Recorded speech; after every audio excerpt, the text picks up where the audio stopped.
We've looked at what internationalism is and how a country can pursue it, but we haven't looked at the consequences of nation states pursuing internationalism for the citizens of those states, as well as the states who are on the receiving end of internationalism often.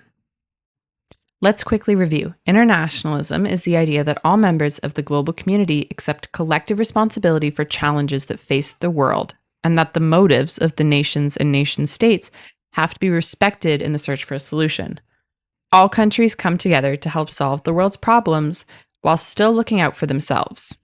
Examples of organizations that look to pursue internationalism include the United Nations, World Trade Organization, World Bank, and international organizations not run by governments like Amnesty International.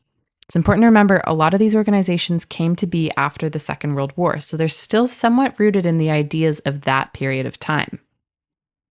International organizations are voluntary to join. Countries join them because they want the benefits that come with joining. They're non-binding. The things that they agree to do, countries don't have to do. They might face sanctions if they violate them, but there's nothing saying they have to follow these rules. And they're run on democratic principles. Countries vote on what they should do. Internationalism can limit national interests. National interests are the interests of a people of a nation. They can include security and safety, economic prosperity, as well as a country's beliefs and values. International agreements can put limits on countries for things that are agreed to be a part of the global good. An example of this is the Kyoto Protocol. This agreement, signed on to by 192 countries, aims to reduce greenhouse gas emissions. It does this by making countries pay a fine when they go over their agreed-upon emissions cap. It puts more responsibility on economically developed countries. In 2011, Canada chose to withdraw from the protocol over fear that it was severely limiting to our economy. The fine Canada would have to pay would have severely limited our economic prosperity. We chose our national interests over the pursuit of internationalism. Internationalism was not created during our modern world, so it may not be the best way to solve modern problems anymore. International organizations like the United Nations have faced backlash for being ineffective. A lot of this criticism comes from two parts. The first is that the UN resolutions are non-binding, which means countries don't face major repercussions for not following them. The other part of this criticism is because of the UN Security Council. The UN Security Council is made up of 5 permanent members with the power to veto any agreement put forward by the United Nations. This means that if France, Russia, US, China, or the United Kingdom don't agree with a resolution, they can choose to strike it down, which means no country would have to follow it.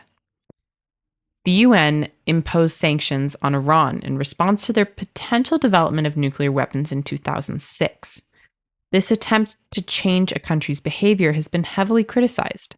The sanctions didn't make Iran stop producing nuclear weapons. Instead, it reduced the quality of life for people within Iran. Many of the people within Iran, 1 in 3, now live below the poverty line because of the sanctions, whereas the richest people within Iran have not faced much change in their life because of these sanctions. Since these are the people who make the changes, some have said sanctions aren't that effective, but they're one of the only things the United Nations has to change countries' behaviors. Other answers to modern problems involving internationalism might just involve a change in how we use it. This could mean that the countries who have typically been considered on the receiving end of international help might be the ones leading the mission for change. Who knows better how to change a country than the people who are already living in it? The organization's Grassroots International fundraises to provide solidarity to movements happening in other countries. This organization supports other organizations to help them improve their own communities. This goes around a lot of the bureaucracy, or red tape, that organizations like the United Nations have to go through. Instead of having to educate people on the norms of this country or what they actually need, grassroots organizations seek to fix issues in their own country using the financial help of internationalism. Canada has provided funding for these types of organizations in the past through the Canadian Fund for Local Initiatives. Internationalism is more than just an official government policy. It can be a feeling held by people and companies. internationalism affects the type of media people consume as well as the companies that invest in local communities. A good way to think about this is to think about countries who don't embrace internationalism. Countries like North Korea only have media made within North Korea, and they only have companies that are based in North Korea and owned by the state. North Korea doesn't get the media benefits or identity benefits of internationalism. An example of how internationalism can change people's identities closer to home is the media we consume. Japanese anime has become wildly popular in Canada and other countries. However, the Canadian novel Anne of Green Gables is wildly popular in Japan and is often assigned reading in schools. Neither of these media types would be possible without the feelings of internationalism behind them. International characters and companies can be a good thing for a country, but they can also endanger a country's national interests. The beliefs and values of a country are reflected in their media. Also, when countries import their media from other countries, it prevents people in the original country from having a job in the entertainment industry. Internationalism can also change people's identities through a more economic focus. Dependency theory states that developing countries have to become dependent on international aid and products from developed countries to sustain their own economies. This dependency means that the local economies are unable to develop and that most profits flow to other countries. Think of clothing donations, for example. Companies like Value Village donate clothes that they are unable to sell in Canada to countries like Kenya, where they're sold at a very cheap price. Several decades ago, 500,000 Kenyans had jobs in the garment industry. As of 2017, only 20,000 of these jobs remained. Not only can these donations eliminate jobs in the countries they end up in, they eliminate traditional dress. Countries' beliefs and values, which had typically been expressed through clothing, are being replaced with the unwanted clothing of richer countries. Additionally, cultures can be changed by internationalism through a process sometimes called Americanization. Developing countries are often filled with international corporations rather than local businesses.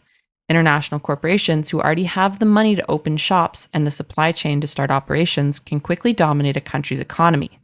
While they may frame it as providing jobs, the majority of the profit go to people outside of the country. The owners of the company rarely have the interests of the people in mind, since it's people from a foreign nation that they have no or little connection to. Not everything about internationalism is bad. There are many opportunities for internationalism to improve people's quality of life. The benefits aren't just for the countries receiving aid. When richer nations help to support poorer ones, the economic benefit flows back to them. After the Second World War, much of Europe would not have been considered good trading partners due to the bombing to critical industries that they experienced. The US heavily invested in these countries through the Marshall Plan. Today, the European Union buys $355 billion worth of products from the USA. This might not have been possible without the investment that internationalism created. Military commitments made under internationalism can decrease people's quality of life. An example of this is the invasion of Afghanistan after the events of September 11th, 2001. This is called the Global War on Terror. The United States invaded Afghanistan after the events of the terrorist attacks on the World Trade Center. Many countries considered themselves to be close allies of the US and as a result felt an obligation to help after it was attacked. Canada deployed over 40,000 members of the armed forces to the war in Afghanistan in some capacity. The aim of the war was to eradicate the terrorist group, the Taliban, which had taken over Afghanistan.